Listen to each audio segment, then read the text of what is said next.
Good week of preparation. Getting ready for Michigan. Got a special day on Saturday with recognizing our seniors and what they've given to our program. And just really looking forward to seeing our guys get out there and compete at a high level and play our best football. Questions? This is the last class that you weren't kind of a part of at all, I think. Because I think even 2016 you would have been here for at least kind of some of that process. Correct. Just what is that group, how will you remember that group?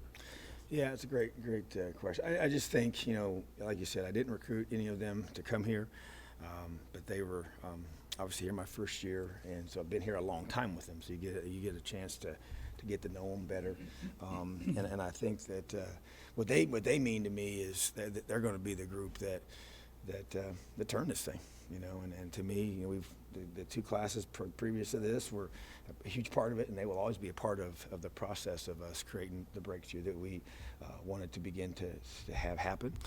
But this group is the ones that change it on the field, and so that's just it's a special thing. And I think, and I noticed it in the beginning, and I've talked about it, quite a while now, about the way they embraced their leadership role. And that there's so many of the guys that are going to be recognized on Saturday that were the catalyst for the change, and we had our leadership council. They were all, many of those guys were a part of that, and they brought guys with them. They created a change in themselves. They wanted something different for themselves, but then they brought guys in their position group with them. And that to me is what ultimately I think is what started to really create what we wanted to get to on the field, and then it just kept starting to snowball in a positive way. So this group are the ones that to me really created that. How critical is that, considering the number of younger players on the depth chart, that they were those mentors? You're right. I mean, I think we were at a critical time, and you have a window of opportunity to create change, especially at this level and how it all works. And I think that with, like you said, the youth of our team, it was critical that those guys were a great role model, a great mentor, great example. And as we said, leadership had to move beyond just being a guy that did his job, okay, and led by quote-unquote example. It had to be verbal leadership. It had to be take this guy and bring him with me, which affects other guys as well. And so then these younger guys get a chance to see this is how it's done. And to me, it's an awesome thing to see, and it was a critical thing because of the youth of our team and these guys being able to develop those habits and see it modeled by an older guy that they respected. You were at Assembly Hall yesterday. I know you pounded the table for a big crowd, a few times. I guess explain to fans, why is it so important to have? It's huge because number one, it as a player, when you run out there and you see the place packed, I mean, there's just something different. The feeling that you get, the support, during the game, the noise level is critical.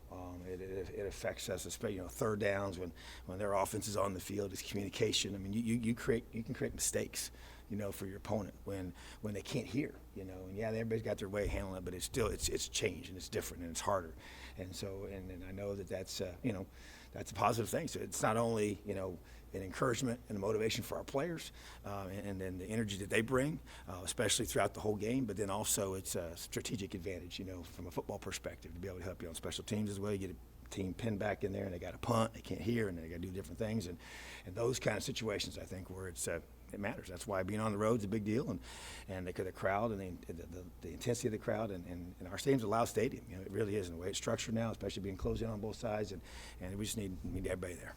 You guys have had a lot of games where we've been close to these upper level elite teams.